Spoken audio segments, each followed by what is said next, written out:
അസ്സലാമു അലൈക്കും വറഹ്മത്തുള്ളാഹി. അൽഹംദുലില്ലാഹ് അസ്സലാത്തു വസ്സലാമു അലാ റസൂലില്ലാഹ് വഅലാ ആലിഹി വസഹ്ബിഹി അജ്മഈൻ വമൻ തബിഅഹും ബിഇഹ്സാനിൻ ഇലാ യൗമിദ്ദീൻ. അമ്മാ ബഅദ്. അഊദു ബില്ലാഹി മിനശ് ശൈത്വാനിർ റജീം. ബിസ്മില്ലാഹിർ റഹ്മാനിർ റഹീം. വമാ നുർസിലുൽ മുർസലീന ഇല്ലാ മുബശ്ശിരീന വമുൻസിരീൻ ويجادل الذين كفروا بالباطل ليدحضوا به الحق واتخذوا آياتي وما أنذروا هزوا. ആദരണീയരായ ഖുർആൻ പഠിതാക്കളെ, അള്ളാഹുവിൻ്റെ നിയമങ്ങളും നിർദ്ദേശങ്ങളും അവൻ്റെ വിധിവിലക്കുകളും ജീവിതത്തിൻ്റെ എല്ലാ രംഗത്തും നമ്മുടെ സംസാരത്തിലും നമ്മുടെ പെരുമാറ്റത്തിലും നമ്മുടെ ഇടപാടുകളിലും നമ്മുടെ ഇടപെടലുകളിലും കാത്തു സൂക്ഷിക്കണമെന്ന് എല്ലാവരെയും ഉണർത്തുകയാണ്. വിശുദ്ധ ഖുർആൻ്റെ 18-ാമത്തെ അധ്യായമാണ് നമ്മൾ പഠിച്ചു വരുന്നത്. അതിൻ്റെ 56-ാമത്തെ വചനമാണ് ഇന്ന് നമുക്ക് പഠിക്കാനുള്ളത്. ഇതുവരെയായി 55 വചനങ്ങൾ നമ്മൾ ഈ അധ്യായത്തിൽ നിന്ന് പഠിച്ചു മനസ്സിലാക്കിയിട്ടുണ്ട്. കഴിഞ്ഞ ക്ലാസ്സിൽ അഥവാ 55-ാമത്തെ വചനത്തിൽ അള്ളാഹുവിൻ്റെ മാർഗദർശനം, മാനവരാശിയുടെ സൃഷ്ടാവായ, ഈ പ്രപഞ്ചത്തിൻ്റെ മുഴുവൻ സൃഷ്ടാവായ അള്ളാഹുവിങ്കിൽ നിന്നും മാർഗദർശനവും കൊണ്ട് പ്രവാചകന്മാർ വരുമ്പോൾ, അതല്ലെങ്കിൽ പ്രവാചകന്മാരുടെ ദൗത്യം ഏറ്റെടുത്ത പ്രവാചകന്റെ അനുയായികൾ ഇതാണ് നിങ്ങൾ സ്വീകരിക്കേണ്ട മാർഗദർശനം എന്ന് പറയുമ്പോൾ, ആ മാർഗദർശനം സ്വീകരിക്കാതിരിക്കുവാൻ അവർക്കുണ്ടായിരുന്ന ന്യായം, കാരണം അവരുടെ ചില നിലപാടുകളായിരുന്നു. നിങ്ങൾ ഈ മാർഗദർശനത്തിലൂടെ പറയുന്നുണ്ടല്ലോ, ഇത് സ്വീകരിച്ചിട്ടില്ലെങ്കിൽ അല്ലെങ്കിൽ ഇതിനെതിരായി നിലപാട് സ്വീകരിച്ചതുകൊണ്ട് ശിക്ഷ വന്നുപെട്ട ആളുകളുണ്ട് എന്ന് പറയുന്നുണ്ടല്ലോ, ആ ആളുകൾക്ക് വന്ന ശിക്ഷ ഞങ്ങൾക്ക് വരണം, അതല്ലെങ്കിൽ ഞങ്ങൾക്ക് നേരിട്ട് ശിക്ഷ വരണം, എന്നാലേ ഞങ്ങൾ വിശ്വസിക്കുകയുള്ളൂ. അപ്പോൾ ആ മാർഗദർശനത്തിൽ വിശ്വസിക്കാതിരിക്കുവാൻ അവർക്കുണ്ടായിരുന്ന കാരണം ഇതാണ്, അല്ലെങ്കിൽ അവർക്ക് തടസ്സമുണ്ടായിരുന്നത് ഇതാണ് എന്നാണ് കഴിഞ്ഞ 55-ാമത്തെ വചനത്തിൽ നമ്മൾ പഠിച്ചത്. ഇനി 56-ാമത്തെ വചനത്തിൽ അതിൻ്റെ ആദ്യ ഭാഗത്ത് പറയുന്നത് വമാ നുർസിലുൽ മുർസലീന ഇല്ലാ മുബശ്ശിരീന വമുൻസിരീൻ എന്നതാണ്. വമാ നുർസിലുൽ മുർസലീൻ, വാവ് എന്താണ് എന്ന് നമ്മൾ എപ്പോഴും മുമ്പ് പറഞ്ഞത് ഓർക്കുക, എന്താണ് ആ വാവ് എന്ന്. അപ്പൊ വമാ നുർസിലുൽ മുർസലീൻ, വമാ നുർസിലു, നാം അയക്കാറില്ല, അൽ മുർസലീൻ, മുർസലുകളെ, പ്രവാചകന്മാരെ നാം അയക്കാറില്ല, അല്ലെങ്കിൽ നിയോഗിക്കാറില്ല. നിയോഗിക്കുക എന്നും വരുമല്ലോ. അപ്പോൾ നാം നിയോഗിക്കാറില്ല പ്രവാചകന്മാരെ. എങ്ങനെ? അല്ലാതെ, അതാണ് ഇല്ല, അല്ലാതെ. മുബശ്ശിരീൻ, മുബശ്ശിറുകളായിട്ടല്ലാതെ. മുബശ്ശിർ എന്ന് പറഞ്ഞാൽ നേരത്തെ പറഞ്ഞതുപോലെ മുർസൽ എന്ന് പറഞ്ഞില്ലേ, അതേപോലെ മുബശ്ശിർ എന്ന് പറഞ്ഞാൽ സന്തോഷവാർത്ത അറിയിക്കുന്നവൻ. മുബശ്ശിരീൻ എന്ന് പറഞ്ഞാൽ സന്തോഷവാർത്ത അറിയിക്കുന്നവർ. പിന്നെ മുൻസിരീൻ, മുൻസിരീൻ എന്ന് പറഞ്ഞാൽ നസീർ. നസീർ എന്താണ്? താക്കീത് നൽകുന്നതിന് പറയുന്നതാണ്, താക്കീത് നൽകുക. മുൻസിർ എന്ന് പറയുമ്പോൾ താക്കീത് നൽകുന്നവൻ. മുൻസിരീൻ എന്ന് പറയുമ്പോൾ താക്കീത് നൽകുന്നവർ, അതിന്റെ ബഹുവചനം. മുൻസിർ എന്നതിന്റെ ബഹുവചനം താക്കീത് നൽകുന്നവർ. ഇവിടെ ഇല്ല എന്ന് പറഞ്ഞു. ഇല്ലാ മുബശ്ശിരീൻ, ഇല്ലാ മുബശ്ശിരീൻ, സന്തോഷവാർത്ത അറിയിക്കുന്നവരായിക്കൊണ്ടല്ലാതെ. അതാണ് ഇല്ല. പിന്നെ ഇവിടെ വാവ് വന്നു, വ മുൻസിരീൻ. വാവ് വന്നപ്പോ ഈ ഇല്ല എന്നുള്ളത് ഇവിടെയും വരണം. വാവിന് ബദല് ഇല്ലാ മുൻസിരീൻ എന്ന് പറഞ്ഞാൽ മുൻസിറുകളുമായി കൊണ്ടല്ലാതെ, താക്കീത് നൽകുന്നവരുമായി കൊണ്ടല്ലാതെ. വാവിന്റെ ഇത് മനസ്സിലായല്ലോ. മുബശ്ശിരീൻ വ മുൻസിരീൻ, ഇല്ല എന്നുള്ളതിലേക്കാണ് അത് ചേരുക ആ വാവ്. അപ്പോ ഇല്ലാ മുബശ്ശിരീൻ സന്തോഷ വാർത്ത അറിയിക്കുന്നവരായി കൊണ്ടല്ലാതെ, വ മുൻസിരീൻ താക്കീത് നൽകുന്നവരുമായി കൊണ്ടല്ലാതെ, ഒമാ നുർസിലു നാം അയക്കാറില്ല അൽ മുർസലീൻ മുർസലുകളെ പ്രവാചകന്മാരെ. അപ്പോൾ പ്രവാചകന്മാരെ നാം അയക്കുന്നത്, നാം നിയോഗിക്കുന്നത് എന്തിനു വേണ്ടിയാണ്? ജനങ്ങൾക്ക് സന്തോഷ വാർത്ത അറിയിക്കുന്നതിന് വേണ്ടിയാണ്, ജനങ്ങളെ താക്കീത് നൽകുന്നതിന് വേണ്ടിയാണ് എന്നാണ്. ഇതിൽ നിന്ന് എന്താ നമുക്ക് മനസ്സിലാകും? മൂന്ന് കാര്യങ്ങൾ ഇതിൽ നിന്ന് നമ്മൾ മനസ്സിലാക്കേണ്ടതുണ്ട്. അതെന്താണ്? കഴിഞ്ഞ ആയത്തിൽ ഇവർ പറഞ്ഞു ശിക്ഷ ഞങ്ങൾക്ക് കൊണ്ടുവരണം. അതിനു മുമ്പുള്ള ആയത്തുകളിലും പല ആയത്തുകളിലായിട്ട് ഇത് പറഞ്ഞിട്ടുണ്ട്, നമ്മളത് വിശദീകരിച്ചിട്ടുണ്ട്. നീ ഞങ്ങൾക്ക് ഈ ശിക്ഷ കൊണ്ടുവന്നാൽ ഞങ്ങൾ നിന്നെ വിശ്വസിച്ചു കൊള്ളാം. അപ്പോ അതിനുള്ളൊരു മറുപടിയാണ് ഇതിന്. നിങ്ങൾക്ക് ശിക്ഷ കൊണ്ടുവരുക എന്നുള്ള ഉത്തരവാദിത്വത്തിന്, അല്ലെങ്കിൽ അതല്ല ഈ പ്രവാചകന്മാരെ നിയോഗിച്ചതിന്റെ ഉദ്ദേശം. ഈ പ്രവാചകന്മാരെ നിയോഗിച്ചത് നിങ്ങൾക്ക് ശിക്ഷ കൊണ്ടുവരുവാനോ, അല്ലെങ്കിൽ നിങ്ങൾ ബാർഗെയിൻ ചെയ്യുന്ന സാധനങ്ങൾ, നിങ്ങൾ ബാർഗെയിൻ ചെയ്യുന്ന ചില കാര്യങ്ങളുണ്ട്. ഞങ്ങൾക്ക് ശിക്ഷ കൊണ്ടുവരണം, അല്ലെങ്കിൽ നിങ്ങൾക്ക് ഈ പ്രവാചകന്മാർക്ക് ഇന്ന കാര്യങ്ങളൊക്കെ വേണം, എന്നാലേ ഞങ്ങൾ വിശ്വസിക്കുകയുള്ളൂ എന്നൊക്കെ പറഞ്ഞ ബാർഗെയിൻ ചെയ്യുന്ന പരിപാടിയുണ്ടല്ലോ. അതിനു വേണ്ടിയല്ല പ്രവാചകന്മാരെ നിയോഗിച്ചിരിക്കുന്നത് എന്നാണ് ആദ്യം മനസ്സിലാക്കേണ്ടത്. ഈ വചനത്തിന്റെ 56-ാമത്തെ വചനത്തിന്റെ ആദ്യ ഭാഗത്ത് എന്തിനാണ് പ്രവാചകന്മാരെ നിയോഗിച്ചിരിക്കുന്നത്? നിങ്ങൾ പറയുന്നത് ചെയ്യുവാനല്ല, അവരെ നിയോഗിച്ചിരിക്കുന്നത് ഇല്ലാ മുബശ്ശിരീന വ മുൻസിരീൻ, അതിനു വേണ്ടിയാണ്. അപ്പോ ഈ താക്കീത് നൽകുക, സന്തോഷ വാർത്ത അറിയിക്കുക, അതിനു വേണ്ടിയാണ്. അതാണ് രണ്ടാമത്തെ കാര്യം. മൂന്നാമത്തത് എന്താണ്? ഈ സന്തോഷ വാർത്ത അറിയിക്കുമ്പോൾ അവരെ പീഡിപ്പിക്കുന്നത് നിങ്ങൾ എന്തിനാണ് എന്നുള്ള ഒരു ആശയവും അതിൽ വരും. ഒരാശയം അതിൻ്റെ ഉള്ളിലുണ്ട്. നമുക്കറിയാം, പ്രവാചകന്മാരെ നിയോഗിച്ചിരിക്കുന്നത് സന്തോഷ വാർത്ത അറിയിക്കുന്നതിന് വേണ്ടി, അവരെ താക്കീത് നൽകുന്നതിന് വേണ്ടി. ഈ പ്രപഞ്ച സൃഷ്ടാവിന്റെ വിധിവിലക്കുകൾക്കനുസരിച്ച് നിങ്ങൾ ജീവിച്ചു കഴിഞ്ഞാൽ നിങ്ങൾക്കുള്ള ബെനിഫിറ്റുകൾ എന്തൊക്കെയാണ്? അതാണ് മുബശ്ശിരീൻ. നിങ്ങൾക്ക് കിട്ടുന്ന പ്രതിഫലം എന്താണ്? ആ സന്തോഷ വാർത്തയാണ് അറിയിക്കുന്നത്. നിങ്ങൾ ഈ പ്രപഞ്ച സൃഷ്ടാവിന്റെ വിധിവിലക്കുകൾക്കനുസരിച്ച് ജീവിച്ചില്ലെങ്കിൽ നിങ്ങൾക്ക് എന്തൊക്കെ ശിക്ഷകൾ വരും, അതല്ലെങ്കിൽ നിങ്ങൾക്ക് എന്തൊക്കെ ദോഷങ്ങൾ അതുകൊണ്ടുണ്ടാകും എന്നുള്ളതിൻ്റെ ആ താക്കീത് അത് നൽകുന്നതിന് വേണ്ടിയാണ്. ആ താക്കീത് നൽകുമ്പോൾ നിങ്ങൾ അവരെ എന്തിന് പീഡിപ്പിക്കണം, എന്തിന് പ്രയാസപ്പെടുത്തണം? നമുക്കറിയാം, ഇതേ അധ്യായത്തിൽ തന്നെ 18-ാമത്തെ അധ്യായത്തിലെ 30-ാമത്തെ വചനത്തിൽ നമ്മൾ പഠിച്ചു പോയിട്ടുണ്ട് ഈ സന്തോഷ വാർത്ത എന്താണ് എന്ന്. 16-ാമത്തെ അധ്യായത്തിലെ 97-ാമത്തെ വചനവും നമ്മൾ പഠിച്ചിട്ടുണ്ട് മുമ്പ്.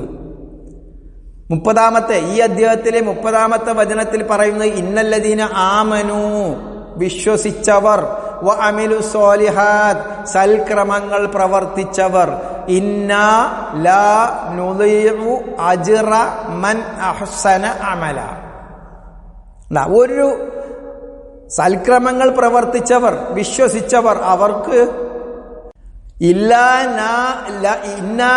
ലാ നുളീഉ അജ്റ മൻ അഹ്സന അമല, ഒരിക്കലും അവർക്കുള്ള പ്രതിഫലത്തിൽ യാതൊരു കുറവും ഒരു വീഴ്ചയും അള്ളാഹു വരുത്തുകയില്ല.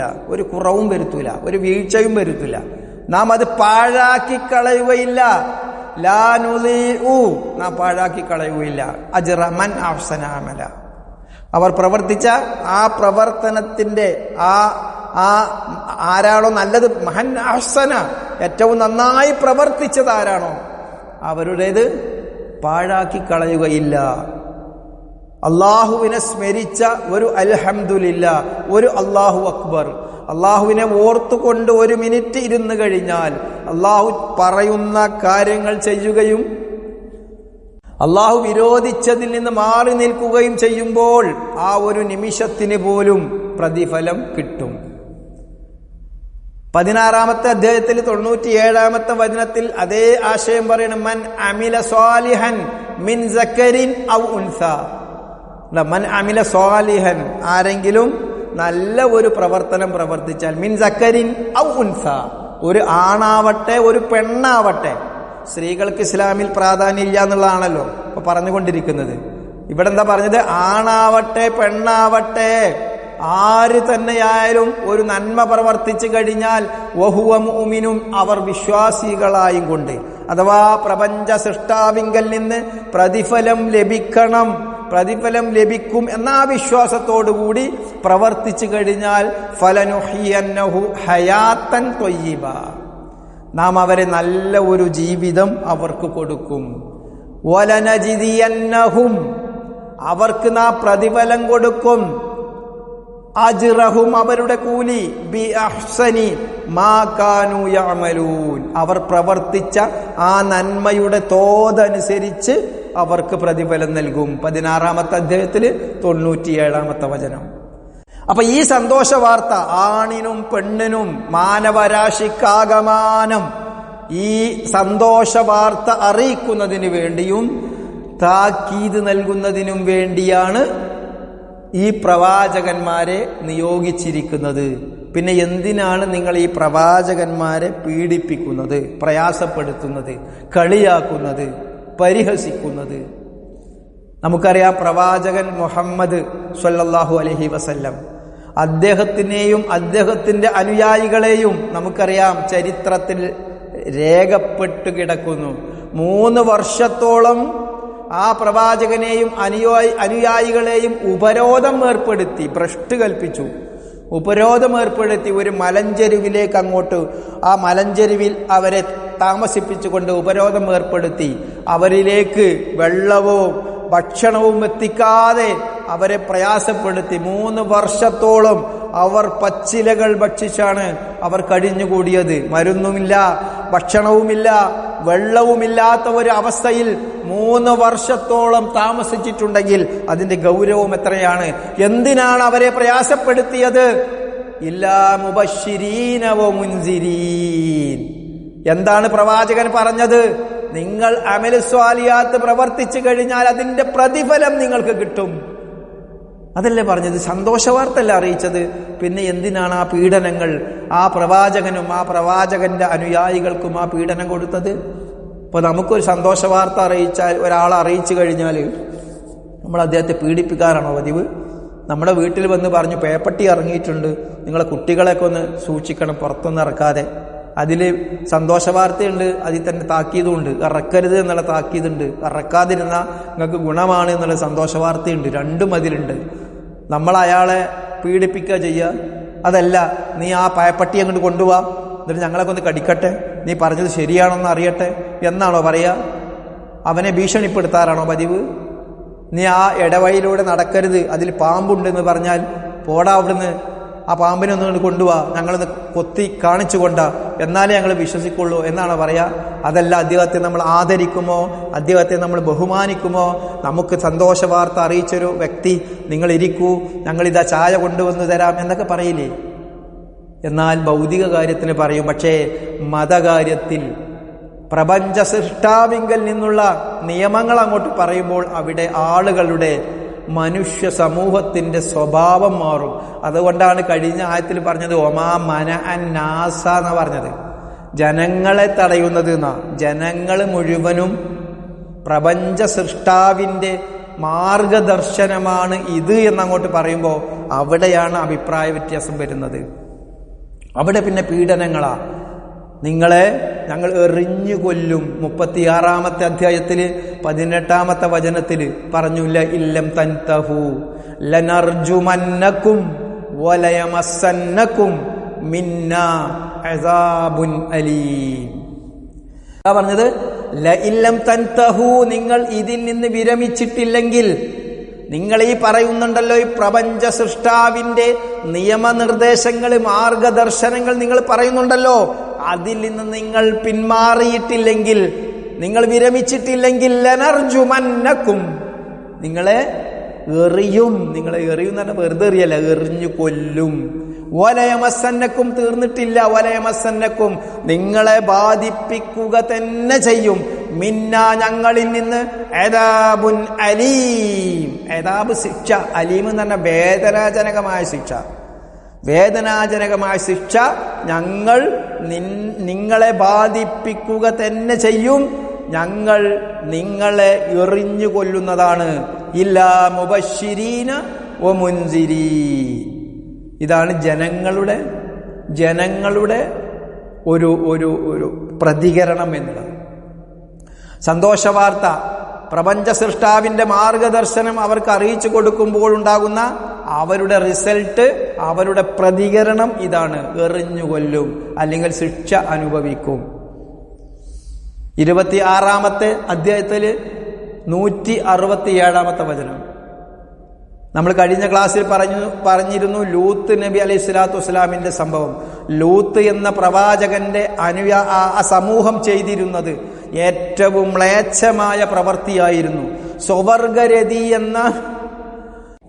സ്വവർഗരതി എന്ന ഏറ്റവും മ്ലേച്ഛമായ ആ പ്രവൃത്തി ഒരു സംസ്കാരമായി ഈ ലോകത്ത് കൊണ്ടുവന്ന ഒരു സമൂഹമായിരുന്നു ലൂത്ത് എന്ന പ്രവാചകന്റെ ആ സമൂഹം. ലൈംഗിക സംതൃപ്തിക്ക് വേണ്ടി പുരുഷന്മാരെ തന്നെ ഉപയോഗിച്ചിരുന്ന ആ ഒരു മ്ലേച്ഛമായ ഏറ്റവും നികൃഷ്ടമായ പ്രവൃത്തിയുടെ ആളുകളായിരുന്നു അവർ. അപ്പോൾ പ്രവാചകനായ ലൂത്ത് നബി അലൈഹി സ്വലാത്തു വസ്സലാം അവരോട് പറഞ്ഞു, നിങ്ങൾ ഇതിൽ നിന്ന് വിരമിക്കണം, ഇത് മ്ലേച്ഛമായ പ്രവൃത്തിയാണ്, ഇതുകൊണ്ട് നിങ്ങൾക്ക് ഒരുപാട് അപകടങ്ങൾ ഉണ്ടാകും, ഇത് പ്രപഞ്ച സൃഷ്ടാവിന്റെ വിധിവിലക്കുകൾക്ക് എതിരാണ് നിങ്ങൾ ചെയ്യുന്നത്. പ്രപഞ്ച സൃഷ്ടാവിന്റെ വിധി എന്നുള്ളത് നിങ്ങൾ സ്ത്രീകളെ വിവാഹം കഴിക്കണം, അതിലൂടെയാണ് നിങ്ങൾ ലൈംഗിക സംതൃപ്തി അടയേണ്ടത്. ഇത് തീർത്തും പ്രകൃതി വിരുദ്ധമാണ്, നിങ്ങൾ ഈ പ്രവൃത്തി ചെയ്യരുത് എന്ന് പറഞ്ഞപ്പോൾ അവർ പറഞ്ഞു ലഇല്ലം തൻതഹി, ഈ വർത്താനം നീ നിർത്തിയില്ലെങ്കിൽ, ഇതിൽ നിന്ന് നീ പിന്മാറിയിട്ടില്ലെങ്കിൽ, യാ ലൂത്തേ ലതകൂനന്ന മിനൽ മുഖ്റജീൻ, ലതകൂനന്ന, നിന്നെ ഞങ്ങൾ ആക്കുക തന്നെ ചെയ്യും, മിനൽ മുഖ്റജീൻ, പുറത്താക്കുക തന്നെ ചെയ്യും എന്ന് 26-ാമത്തെ അധ്യായത്തിൽ 167-ാമത്തെ വചനം. നോക്കൂ നിങ്ങൾ, ഇത് ഇന്ന് ഈ ഒരു പ്രവൃത്തി ഇന്ന് പറയപ്പെടുന്ന എന്താണ്? ഒരു ഇംഗ്ലീഷ് വാക്കിലൊക്കെയാണ്, LGBTIAQ. ഇനി എന്തൊക്കെ ഇംഗ്ലീഷ് അക്ഷരങ്ങൾ അതോട് കൂടി ചേരുമെന്നറിയില്ല. പലതും അക്ഷരങ്ങൾ നല്ല ഭാഷയിൽ പറയുക, അതല്ലെങ്കിൽ ഇംഗ്ലീഷ് കൂട്ടി പറഞ്ഞു കഴിഞ്ഞാൽ അത് ശരിയാകുമെന്നൊരു തോന്നൽ നമ്മുടെ സമൂഹത്തിനുണ്ട്. ഇംഗ്ലീഷിൽ പറയാം അല്ലെ, ഇപ്പൊ ഗേൾ ഫ്രണ്ട് എന്ന് പറഞ്ഞാൽ അത് ഒരു വലിയ ഒരു അപരാധമാണ്, മോശമായിട്ട് കാണാം. അപ്പൊ നല്ല ഭാഷ പറയാം, സുഹൃത്ത്, പെൺ സുഹൃത്ത്, ആൺ സുഹൃത്ത്, ഭാര്യയുടെ ആൺ സുഹൃത്ത് ഭാര്യയുടെ മകനെ കൊന്നു, ആൺ സുഹൃത്ത് ആണും ബൈക്കണം, അപ്പൊ സുഹൃത്ത് എന്നേ പറയുള്ളൂ. അങ്ങനെ പേരുകളൊക്കെ മാറ്റി തിന്മയെ ഒരു നന്മയാക്കി മാറ്റുന്ന ഒരു കാലഘട്ടത്തിലാണ് നമ്മളുള്ളത്. അപ്പൊ ഈ LGBT എന്താണ്? സ്വവർഗരതിയാണ്. ഇതെന്താ പറയാന്നല്ലോ, നാഗരിക സമൂഹത്തിൽ ഇതെല്ലാം ആവശ്യമാണ്. ഇന്നത്തെ കാലഘട്ടത്തിൽ ഇതെല്ലാം ആവശ്യമാണ്. ആരോടാണോ പ്രണയം തോന്നുന്നത് അവർ തന്നെയാണ് ഇണകൾ. ഇത് നാഗരിക സമൂഹത്തിൽ ആവശ്യമാണ് എന്നല്ലേ. കൂട്ടരെ, ഇത് നാഗരിക സമൂഹത്തിലുള്ള പരിപാടിയല്ല. 5000 വർഷങ്ങൾക്ക് മുമ്പ് നിങ്ങൾ പറയുന്ന കാടത്തരമുള്ള സമൂഹത്തിൽ നടമാടിയിരുന്ന കാര്യമാണ്. ഒരു രാജ്യം തന്നെ നശിപ്പിക്കപ്പെടാൻ കാരണമായ കാര്യമാണ്. എന്നാൽ അതിനെ കൊണ്ടാണ് നാഗരിക സമൂഹത്തിൽ, ആധുനിക സമൂഹത്തിലെ ആളുകളാണ് ഞങ്ങൾ എന്നൊക്കെ പറഞ്ഞുകൊണ്ട് LGBT ഒക്കെ അംഗീകരിക്കാൻ വേണ്ടി അതിന് പുറപ്പെടുന്നത്. അത് സ്വീകരിക്കാത്ത നാടുകളിൽ ഫുട്ബോൾ കളിക്കാനൊക്കെ പോയപ്പോൾ നമുക്കറിയാം അവിടെയൊക്കെ ഉണ്ടായ സംഭവ വികാസങ്ങൾ, അതിനെ അംഗീകരിച്ചില്ല എന്നൊക്കെ പറഞ്ഞുകൊണ്ടുള്ള കാര്യങ്ങൾ. എന്താ ഇത് 5000 വർഷങ്ങൾക്ക് മുമ്പ് നടമാടിയിരുന്ന ഒരു കാര്യമാണ്. അതിപ്പോൾ കൊണ്ടുവന്നിട്ട് അതിന് ഇംഗ്ലീഷ് പേരിട്ടാൽ ശരിയാവുമെന്നൊക്കെയാണ് ഈ ആളുകൾ വിചാരിച്ചിട്ടുള്ളത്. അപ്പോൾ പറഞ്ഞു കണ്ടുവരുന്നത് ഇത് ഇത്തരം പ്രവർത്തികളിൽ നിന്ന് നിങ്ങൾ മാറി നിൽക്കണം എന്ന് പറഞ്ഞു. അവർ പറയും എറിഞ്ഞു കൊല്ലും, അല്ലെങ്കിൽ പുറത്താക്കും. ഇതൊക്കെയായിരുന്നു അവരുടെ വാദങ്ങൾ എന്നുള്ളതാണ്. അപ്പോൾ ഈ കാര്യം നമ്മൾ മനസ്സിലാക്കണം. ഈ ആയത്തിൽ പറഞ്ഞത്, ഒന്ന് പ്രവാചകന്മാരെ പറഞ്ഞയച്ചിരിക്കുന്നത് സന്തോഷ വാർത്ത അറിയിക്കുന്നതിന് വേണ്ടിയാണ്, അതേപോലെ തന്നെ താക്കീത് നൽകുന്നതിന് വേണ്ടിയാണ്. നിങ്ങൾ ചോദിക്കുന്ന ശിക്ഷ കൊണ്ടുവരുവാനോ നിങ്ങൾ ചോദിക്കുന്ന കാര്യങ്ങൾ നിങ്ങൾക്ക് നിറവേറ്റി തരുവാനോ അല്ല. രണ്ടാമത്തത് എന്താണ്? നിങ്ങൾ ഈ സന്തോഷ വാർത്ത അറിയിച്ചതിൻ്റെ പേരിൽ സന്തോഷ വാർത്ത അറിയിക്കുന്നവരെ നിങ്ങൾ എന്തിന് പീഡിപ്പിക്കണം, എന്തിന് കല്ലെറിഞ്ഞ് കൊല്ലണം, എന്തിന് നിങ്ങൾ കൊലപ്പെടുത്തണം? പല പ്രവാചകന്മാരെയും കൊലപ്പെടുത്തിയിട്ടുണ്ട്. അങ്ങനെ അതെല്ലാം വിശുദ്ധ ഖുർആനിൽ പറയുന്നുണ്ട്. അപ്പോൾ അവരെ പുറത്താക്കുന്നതിൻ്റെയൊക്കെ ന്യായം എന്താണ് എന്നുള്ളതാണ് ഈ ആയത്തിന്റെ ആദ്യ ഭാഗത്തിൽ നിന്ന് നമുക്ക് മനസ്സിലാക്കാൻ കഴിയുന്നത്. ഇനി ഇതിന്റെ ബാക്കി ഭാഗത്ത് വയുജാദിലുല്ലദീന കഫറു ബിൽ ബാത്തിൽ, വയുജാദിലുല്ലദീന കഫറു ബിൽ ബാത്തിൽ, വയുജാദിലു അവർ തർക്കിക്കുന്നു, അല്ലദീന കഫറു, വയുജാദിലു തർക്കിക്കുന്നു, അല്ലദീന കഫറു അവിശ്വാസികൾ, അല്ലദീന കഫറു അവിശ്വസിച്ചവർ. ഇവിടെ കഫറു എന്ന് പറഞ്ഞാൽ കാഫിറുകൾ. ആരാണ് കാഫിർ? നമ്മൾ മുമ്പ് പറഞ്ഞു പോയതാണ്. കാഫിർ എന്ന് പറഞ്ഞാൽ വിശ്വസിക്കാത്ത ആളുകൾ എന്നാണ് അതിന്റെ അർത്ഥം. അല്ലാതെ ഒരു മതവിഭാഗത്തെ മറ്റേതെങ്കിലും മതവിഭാഗത്തെ അതല്ലെങ്കിൽ ഇസ്ലാം അല്ലാത്തവരൊക്കെ വിളിക്കാനുള്ള ഒരു പേരല്ല. മുസ്ലിമും കാഫിറായി പോകും. ഈ പറയുന്ന ഞാനും ആ കൂട്ടത്തിൽ കാഫിറായി പോകും അങ്ങനത്തെ പ്രവർത്തിച്ചു കഴിഞ്ഞാൽ. അങ്ങനെ കാഫിറായി പോകുന്ന പ്രവർത്തനങ്ങൾ പ്രവർത്തിച്ചു കഴിഞ്ഞാൽ ഞാനും ആയി പോകും. കാരണം എന്താണ്? വിശ്വസിക്കാത്തവനാകും. അപ്പോ അതാണ് കാഫിർ എന്ന് പറഞ്ഞാൽ. അപ്പൊ ഇവിടെ എന്താണ്? വയുജാദിലു അവർ തർക്കം നടത്തുന്നു, അല്ലദീന കഫറു അവിശ്വസിച്ചവർ തർക്കിക്കുന്നു, ബിൽ ബാത്തിലി ബാത്തിൽ കൊണ്ട് തർക്കിക്കണവർ. ബാത്തിൽ എന്താണ്? അസത്യം, മിഥ്യാവാദങ്ങൾ. എന്തിനാണ് തർക്കിക്കുന്നത്? ലിയുദ്ഹിലു ബിഹിൽ ഹഖ്, ലിയുദ്ഹിലു തകർക്കുന്നതിന് വേണ്ടി, ബിഹി ആ തർക്കം മൂലം, ആ ബാത്തിൽ കൊണ്ട് അവര് തകർക്കുന്നതിന് വേണ്ടി, അൽ ഹഖ് സത്യത്തെ തകർക്കുന്നതിന് വേണ്ടി. സത്യം എന്നുള്ളതിന്റെ ഓപ്പോസിറ്റാണ് ബിൽ ബാത്തിൽ. ഹക്കും ബാത്തിലും എന്ന് നമ്മൾ പറയാറുണ്ട്. ബാത്തിൽ എന്താണ്? അസത്യമാണ്. ഹക്ക് എന്താണ്? സത്യമാണ്. എന്താണ് സത്യം? സത്യം എന്നത് ഈ പ്രപഞ്ച സൃഷ്ടാവിനെ മാത്രമേ ആരാധിക്കാൻ പാടുള്ളൂ. ഈ പ്രപഞ്ച സൃഷ്ടാവിനെ മാത്രമേ ഈ പ്രപഞ്ച സൃഷ്ടാവിനോട് മാത്രമേ സഹായം ചോദിക്കാൻ പാടുള്ളൂ. ഈ പ്രപഞ്ച സൃഷ്ടാവിങ്കൽ മാത്രമാണ് നമ്മൾ അഭയം പ്രാപിക്കേണ്ടത്. ഈ പ്രപഞ്ച സൃഷ്ടാവിങ്കലാണ് നമ്മൾ ഭരമേൽപ്പിക്കേണ്ടത്. അതാണ് സത്യം. ആ സത്യത്തിന് ബാത്തിൽ ഏതാണ്? അസത്യം ഏതാണ്? അല്ലാഹു അല്ലാത്തവരെ ആരാധിക്കാം. ഈ പ്രപഞ്ച സൃഷ്ടാവിനെ അല്ലാതെ പ്രപഞ്ച സൃഷ്ടാവിന്റെ സൃഷ്ടികളെ ആരാധിക്കാം. പ്രപഞ്ച സൃഷ്ടാവിന്റെ സൃഷ്ടികളോട് സഹായം ചോദിക്കാം. പ്രപഞ്ച സൃഷ്ടാവിന്റെ സൃഷ്ടികളിൽ ഭരമേൽപ്പിക്കാം. പ്രപഞ്ച സൃഷ്ടാവിന്റെ സൃഷ്ടികളിൽ നമുക്ക് അഭയം പ്രാപിക്കാം, അവരിൽ ഭരമേൽപ്പിക്കാം എന്നുള്ള വാദമാണ് ബിൽ ബാത്തിൽ. ബാത്തിൽ എന്ന് പറഞ്ഞാൽ എന്തിനാണത്? സത്യത്തെ തകർക്കുന്നതിന് വേണ്ടിയാണ്. ഇത് പറയുന്നത് അല്ലാഹുവാണ്. നോക്കൂ നിങ്ങൾ, എന്തെല്ലാം അസത്യവാദങ്ങളാണ് ഇന്ന് പല മതസമൂഹങ്ങളും നടത്തിക്കൊണ്ടിരിക്കുന്നത്. ഇസ്ലാമിൽ തന്നെ നല്ലൊരു വിഭാഗം ഈ ഹക്കിനെ തകർക്കുന്നതിന് വേണ്ടി ബാത്തിൽ കൊണ്ട് നടക്കുന്നവരാണ്. അല്ലെ? പലപ്പോഴും മറ്റു മതസമൂഹങ്ങളിൽ പറയാത്ത അത്രയും കാര്യങ്ങൾ ഇസ്ലാമിലെ ചില ആളുകൾ പറയുന്നുണ്ട്. എന്താണ്? എല്ലാ അള്ളാഹുവിന് അഥവാ പ്രപഞ്ച സൃഷ്ടാവിന് കഴിയുന്നത് മുഴുവനും ഈ പറയുന്ന ആളുകൾക്ക്, ആ പ്രപഞ്ച സൃഷ്ടാവിന്റെ സൃഷ്ടികളായ ഞങ്ങൾ പറയുന്ന ഔലിയാക്കള്, അതല്ലെങ്കിൽ ആ ശൈഖുമാര്, അല്ലെങ്കിൽ അങ്ങനെയുള്ള ആ വലിയ ആളുകൾ, മരണപ്പെട്ടു പോയ ആളുകൾ, ആ മരണപ്പെട്ടു പോയ ആളുകൾക്ക് അള്ളാഹുവിനെ പോലെ തന്നെയുള്ള കഴിവുണ്ട്. അപ്പൊ നിങ്ങൾ ചോദിക്കും, അള്ളാഹുവിനെ പോലെ തന്നെയുള്ള കഴിവുണ്ടെന്ന് അവർ പറഞ്ഞിട്ടുണ്ടോ എന്ന്. നിങ്ങൾ അന്വേഷിച്ചു നോക്കൂ. അള്ളാഹുവിനെ പോലെ കഴിവില്ല ഇവർക്ക്. അതവർ പറയട്ടെ ഇല്ല എന്നുള്ളത്. അള്ളാഹുവിനുള്ള കഴിവുകളൊന്നും ഞങ്ങൾ ഈ പറയുന്ന ഔലിയാക്കൾക്കില്ല, ഞങ്ങൾ പറയുന്ന ആളുകൾക്ക് ഇല്ല എന്ന് അവർ വാദിക്കട്ടെ. ഇപ്പൊ പറഞ്ഞുകൊണ്ടിരിക്കുന്നത് ഉണ്ട് എന്നാണല്ലോ. മരണപ്പെട്ടു പോയവരെ ജീവിപ്പിക്കാൻ കഴിയും. ഈ എന്തിനേറെ പറയുന്നു, ലോകത്തിന്റെ നിയന്ത്രണം തന്നെ ഇവരുടെ കയ്യിലാണ് എന്നാണ് പറയുന്നത്. പലപ്പോഴും നമുക്കറിയാം, ഒരു ഹൈന്ദവ സുഹൃത്തിന്റെ പോലും അവരുടെ പോലും ഒരു വിശ്വാസം, അഥവാ വിഗ്രഹത്തിന്, ഗുരുവായൂരപ്പന്, സ്വാമി ശബരിമല അയ്യപ്പന്, അവർക്കൊന്നും ഈ ലോകം നിയന്ത്രിക്കാനുള്ള കഴിവുണ്ട് എന്ന് ഒരു ഹൈന്ദവ സുഹൃത്ത് വിശ്വസിക്കുന്നില്ല. ക്രിസ്തീയ സമൂഹത്തിൽ പോലും അത്ര യഹോവയുടെ മുഴുവൻ കഴിവുകളും യേശുവിനുണ്ട് എന്ന് വിശ്വസിക്കുന്നവർ ഇല്ല എന്നുള്ളതാണ് മനസ്സിലാക്കുന്നത്. ഇനി മുസ്ലിം സമൂഹത്തിൽ പറഞ്ഞതുപോലെ തന്നെ ഉണ്ടെങ്കിൽ തന്നെ ഏതാനും ആളുകൾ ഉണ്ടായിരിക്കാം. പക്ഷെ അവരൊന്നും അത് അത്ര പ്രകീർത്തിച്ച് പറയാറില്ല. പക്ഷേ നമുക്ക് ഇന്ന് സോഷ്യൽ മീഡിയകൾ തുറന്നു കഴിഞ്ഞാൽ കാണുന്നത് ഈ ലോകം നിയന്ത്രിക്കുന്നത് തന്നെ ഇത്തരം മരണപ്പെട്ടു പോയ ആളുകളാണ് എന്ന് പറഞ്ഞുകൊണ്ടാണ്. അപ്പൊ എന്താണ്?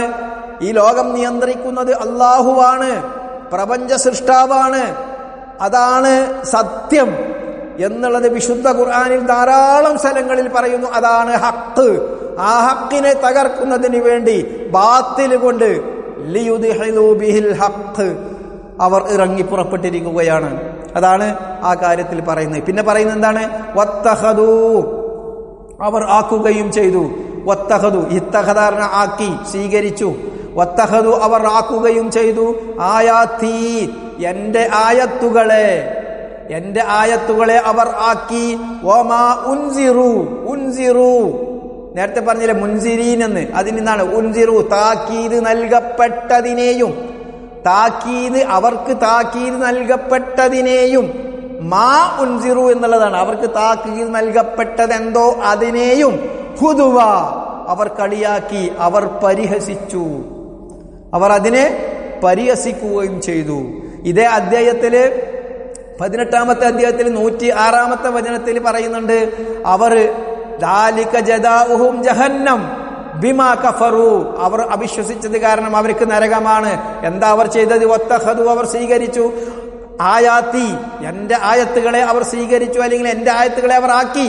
വറുസുലി, എന്റെ പ്രവാചകന്മാരെയും. ഹുദുവ, അവർ പരിഹാസ്യപാത്രമാക്കി, അവർ പരിഹസിച്ചുകൊണ്ടിരുന്നു. അതാണ് വത്തഖദു ആയാത്തി വറുസുലി ഹുദുവ എന്ന് 18-ാമത്തെ അധ്യായത്തിൽ 106-ാമത്തെ വചനം ഇനി നമ്മൾ പഠിക്കാൻ പോകുന്ന വചനമാണ്. അപ്പൊ എന്താ അവിടെ പറഞ്ഞത്? അള്ളാഹു ആയത്തുകളെ കളിയാക്കുക, പരിഹസിക്കുക. പലപ്പോഴും ഇത് ഇന്നും നാട്ടിൽ നിലനിൽക്കുന്നതാണ്. നമ്മൾ എന്തെങ്കിലും അള്ളാഹുവിനെ മാത്രമേ ആരാധിക്കാൻ പാടുള്ളൂ എന്ന് പറഞ്ഞു കഴിഞ്ഞാൽ മുസ്ലിം സമൂഹത്തിൽ നിന്ന് തന്നെ അതിന് പരിഹാസം വരും. പരിഹസിച്ച് ചിരിച്ച് അതിനെ തള്ളും. അവർ കളിയാക്കും. ഈ ആയത്തിനെ തന്നെ നേർക്ക് നേരെ അവർ കളിയാക്കിക്കൊണ്ടിരിക്കും, പരിഹസിച്ചു കൊണ്ടിരിക്കും. അത്തരത്തിൽ അവർ തർക്കിച്ചു കൊണ്ടിരിക്കും, തർക്കം നടത്തും എന്നൊക്കെ മനുഷ്യന്റെ സ്വഭാവമായിട്ട് തന്നെ എണ്ണി പറഞ്ഞു തന്നിട്ടുണ്ട് നമുക്ക്. ഇതിന്റെ തൊട്ട് മുമ്പ് 54-ാമത്തെ വചനത്തിൽ വകാനൽ ഇൻസാനു അക്സറ ശൈഇൻ ജദല, മനുഷ്യർ എന്നുള്ളത് ഏറ്റവും അത്യധികം തർക്കിച്ചു കൊണ്ടിരിക്കുന്നവരാണെന്ന്. അപ്പൊ ഈ ബാത്തിൽ കൊണ്ട് അവർ തർക്കിക്കും, ഹക്കിനെ ഇല്ലാതാക്കുന്നതിന് വേണ്ടി. മാത്രമല്ല, അവർ പ്രവാചകന്മാരെയും പ്രവാചകന്റെ അനുയായികളെയും ആയത്തിനെയും അവർക്ക് താക്കീത് നൽകപ്പെട്ടതിനെയും ഒക്കെ അവർ പരിഹസിച്ചു കൊണ്ടിരിക്കും. നിങ്ങൾക്ക് അള്ളാഹുവിന്റെ ശിക്ഷ വരുമെന്ന് പറയുമ്പോൾ അതിനെ പരിഹസിക്കും, ഞങ്ങൾക്ക് ആ ശിക്ഷ അങ്ങോട്ട് വരട്ടെ എന്ന്. ഇത്തരത്തിലുള്ള പരിഹാസവുമൊക്കെ നമ്മൾ കണ്ടുകൊണ്ടിരിക്കുന്നതാണ്. അതുകൊണ്ട് തന്നെ ഈ ആയത്തിന്റെ പ്രസക്തി വളരെ വലുതാണ്. നമ്മൾ മനസ്സിലാക്കുക, ഈ ആയത്ത് ചിന്തിച്ച്, പലപ്പോഴും നമ്മൾ പറയാറുള്ളത് പോലെ തന്നെ ഒരായത്ത് അങ്ങനെ ഓതിപ്പോകുന്നതിന് ബദലായി, അല്ലെങ്കിൽ ഇതൊരു ഓഡിയോ കേട്ട് പോകുന്നതിന് ബദൽ നമ്മൾ ഈ ആയത്ത് ഒരു മുസ്ഹഫ് തുറന്നു വെച്ചുകൊണ്ട് അതിലേക്ക് ശ്രദ്ധ കൊടുത്ത് ചിന്തിച്ച് മനസ്സിലാക്കുക. അള്ളാഹു അനുഗ്രഹിക്കുമാറാകട്ടെ. അല്ലാഹുമ്മ സല്ലി അലാ മുഹമ്മദിൻ വഅലാ ആലി മുഹമ്മദ്. സുബ്ഹാനക അല്ലാഹുമ്മ വബിഹംദിക അഷ്ഹദു അല്ലാ ഇലാഹ ഇല്ലാ അൻത അസ്തഗ്ഫിറുക വഅതൂബു ഇലൈക്.